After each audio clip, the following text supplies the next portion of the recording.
Okay, my name is Victor Yeimo. I'm a spokesperson for the National Committee for West Papua. Um, uh, West Papua National Committee or KNPB based in West Papua. This is mass movement organization in West Papua who use non-violent method in West Papua. I have been arrested for just leading peaceful demonstration in West Papua. Recently, I have been arrested just because I led peaceful demonstration against racial discriminations in Indonesia, in West Papua. West Papua student in Java, especially in Surabaya, being detained by Indonesian special forces just because Indonesian call them as a monkey. Indonesian people call them as a monkey when they gather the protests in Surabaya. Then we West Papuan respond to this incident in Surabaya, and we West Papuan I make call to the people of West Papua to go down and protest. We make protests peacefully in Jayapura. After that, there were people of West Papua spontaneously go down the road and give protests, demand the Indonesian government to stop racial discrimination to the people of West Papua. There are some riots in some places in West Papua. Then I become one person who, because the internet connection in West Papua being blocked by Indonesian government, so I become one of the men who make online to the international journalists updating all the situation in West Papua. And just because of that, I've been listed as most wanted in West Papua. I try to hide in West Papua, but then I try to secure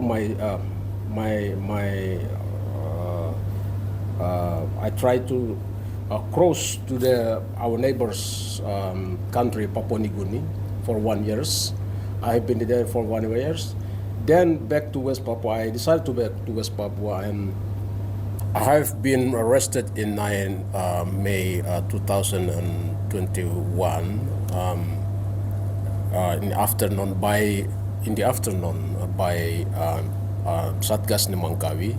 Satgas Nemangkawi was formed by Indonesian security forces to make operation against the national liberation of West Papua. But then they arrest me. Then they put me inside the jail. I have been in insulated place in Brimob or Brigade Mobile headquarters in Jayapura for 4 months. Then and because this place is very dangerous for me and the isolated place, and I got sick at the time, and there is no opportunity for me to meet with my families, my advocates, to get information inside. Then we got support from our peoples of West Papua to demand to demand Indonesian government to see my condition, my healthy condition. Then they transfer me to the hospital for 1 year. Then I continue my case in 2022. In my case, I got because I faced treason in the court. Then they sentenced me for 1 year. Inside my prison, and I have been released at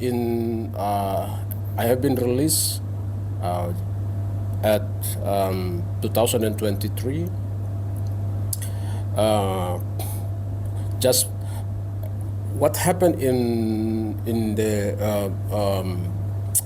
in my case, because when we went to the court, then there is no any proof that I have been involved to make provocation or any method of violence against when I led peaceful demonstration.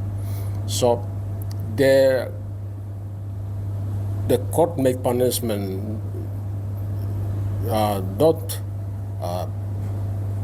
without any proof of my involvement in the incident. So I think for me, this is the motivation behind the arrest me. It is just because I led peaceful demonstration in West Papua to reject special autonomy in West Papua. Then Indonesia felt that this is dangerous for their policy in West Papua because they want to renew the special autonomy in West Papua, and they feel that this is dangerous, and they use the protest of the anti-racism become a way for arrest me. So I think what they want from West Papuan people like me, special for the youth generation, special for the human rights defenders in West Papua, because they want West Papuan to not freely express their right of self-determination. They want to isolate the voice of people of West Papua. They don't want people outside, because when this incident happened, I was the one active internationally as in media. So I think what they want from me, because they arrest me just because they want to close the case. They don't want the international community to know more about West Papua situation. That's the motivation by the Indonesian government. The United Nations Secretary General already mentioned my case in his speech in 2022.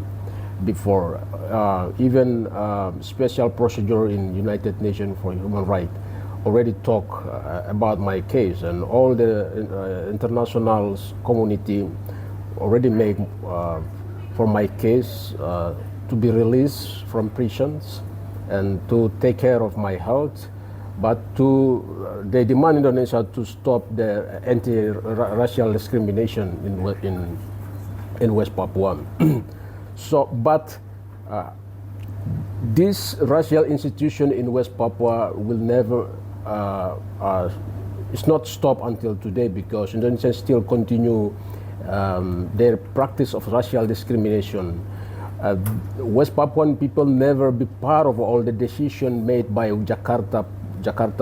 For example, the ongoing renewal of special autonomy. They divided West Papua into the 6 provinces. West Papuan people never be part of this. So all the West Papuan voices become isolated by Indonesian authority, Indonesian government. So we hope from this tribunal, our voice of West Papua, special for all the victims being heard by international community, being heard by the Indonesia authority, special for the new elected President Prabowo, to fulfill the right of self-determination for West Papua, to fulfill the right of expression of the people of West Papua, to respect the identity of the people of West Papua. But this tribunal can become important tools to demand the Indonesian government to evaluate and to fulfill the right of self-determination for the people of West Papua. I'm one of the example of the victims in West Papua. I can be heard by all the community in outside because I have solidarity in outside and inside West Papuan people, I let my people openly, and they can support me.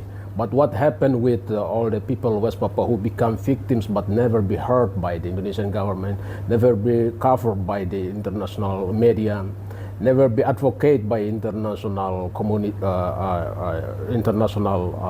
organization like United Nations. This is our time, and this is our opportunity through this tribunal to be heard by the international community. What is really happening in West Papua is not only about the right of freedom expression. What is happening in West Papua is also the right of our indigenous peoples. There is pressing issue facing by the West Papuan people, like environmental destruction in West Papua, where more than 700,000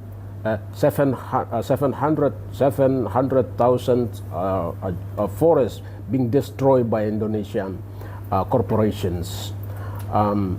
There are many IDPs in West Papua flee from their home just because Indonesia never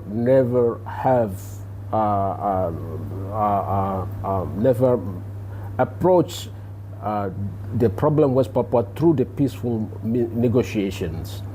We found, as of today in June, we found more than 79,000 IDPs flee from their homes just because of armed conflict between Liberation Army and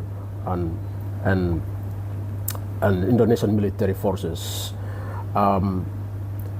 This military conflict is just happened because Indonesia closed the room of democracy for the peaceful activists in West Papua.